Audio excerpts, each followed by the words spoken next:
নমস্কার বন্ধুরা, জ্যোৎস্নার ইতিকথায় আইটি নতুন পর্বে তোমাদের সকলকে স্বাগত জানাই। বন্ধুরা, আজকের পর্বে তোমরা জানতে পারবে শ্রাবণ অমাবস্যা বা হরিয়ালি অমাবস্যা কত তারিখে পালন করা হচ্ছে, তার পূর্ণাঙ্গ সময়সূচি এবং এই অমাবস্যা সংক্রান্ত নানান খুঁটিনাটি তত্ত্বাদি আজকের পর্বে তোমরা জানতে পারবে। তাই স্কিপ না করে পুরো পর্বটি দেখো। ভালো লাগলে অবশ্যই শেয়ার করে দেবে, লাইক করে দেবে, আর পাশে বেল আইকনটিকে অবশ্যই প্রেস করে রাখবে যাতে পরবর্তী ভিডিও নোটিফিকেশন সবার আগে তোমাদের কাছে পৌঁছে যায়।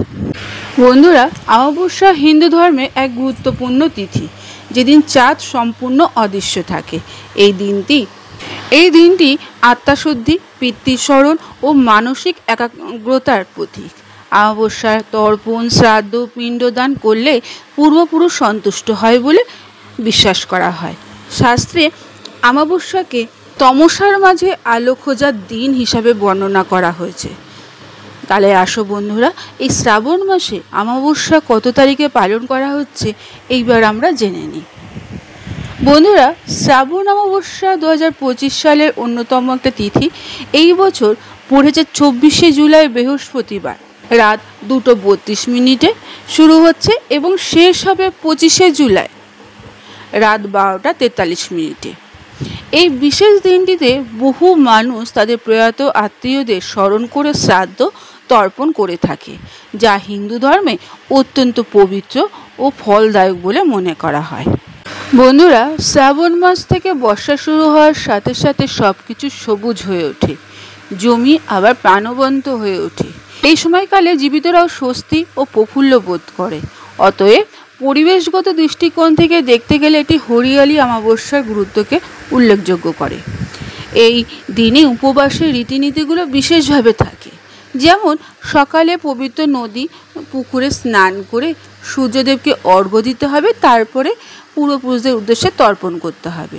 পূর্বপুরুষদের শান্তিপূর্ণ পরলোকের জন্য উপবাস করে দরিদ্রদের জিনিসপত্র দান করতে হবে। এই অমাবস্যার দিনে অনেকে অশ্বত্থ গাছে পুজো করে থাকে এবং তার চারপাশে প্রদক্ষিণ করে। শ্রাবণ অমাবস্যায় বট, অশ্বত্থ, লেবু, কলা, তুলসী ইত্যাদি গাছ লাগানো শুভ বলে মনে করা হয়, কারণ এই গাছগুলোতে দেবতারা বাস করে।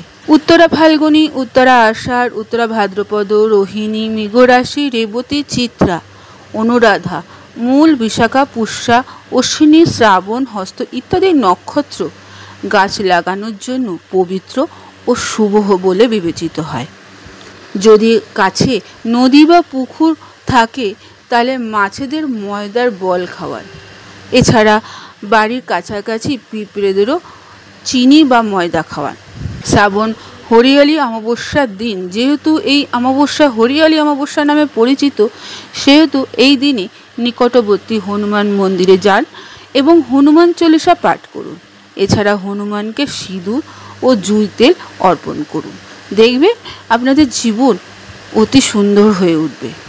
কারণ শ্রাবণ অমাবস্যা আর ধর্মীয় পরিবেশগত তাৎপর্যের কারণে বেশ জনপ্রিয়। গাছের প্রতি আমাদের কৃতজ্ঞতা প্রকাশের জন্য এই দিনটি হরিয়ালি অমাবস্যা নামে ডাকা হয়। ধর্মীয় দৃষ্টিকোণ থেকে এই দিনে বিভিন্ন পবিত্র কর্মকাণ্ড করা হয়, যার মধ্যে রয়েছে পরকালের ব্যক্তি পূর্বপুরুষদের মুক্তির জন্য পিণ্ডদান। তাই এই অমাবস্যা অর্থাৎ শ্রাবণ অমাবস্যা অত্যন্ত গুরুত্বপূর্ণ। বন্ধুরা, আজকের পর্বটি এখানেই শেষ করলাম। এতক্ষণ আমার ভিডিওটি দেখার জন্য ও শোনার জন্য তোমাদের অসংখ্য ধন্যবাদ।